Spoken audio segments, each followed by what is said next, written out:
Бар жоғы 88 мың ғана миль шақырылым жүрген. Осындай 2018 жылға Kia Sorento көлігі келіп тұр. Бағасы 3 миллион теңгеден жобамен басталып тұр.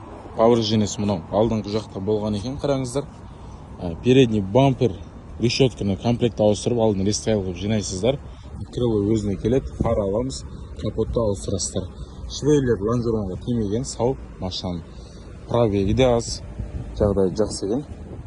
Мына беттегі фарасы сау. Ішкі салон көрсетіп өтейін. Ішкі салон осылай дерево, осындай бежевый салонда, мынаған кожаный салон тігізесеңіздер өте жақсы кетеді. Ішкі салондар осындай үлкен мониторымен 5 орынды екен көлік. Ешқандай айырбактар атылмаған, механический сиденьесімен. Мына жақта карфакс қалдырып кетем. Пробирка 2017 екен, апрель айында. Так, арт жағында стоп фонарларын алу керек екен. 2 стоп фонар, 4 стоп фонарды аламыз. Мына көлікті жобамен үстіне бір 100 мың теңге қоссаңыздар, құдай қаласа аукционнан ұтып аласыздар. 3 миллион 200, 3 миллион 300 ары кетсе ұтып аласыздар. Жақсы вариант.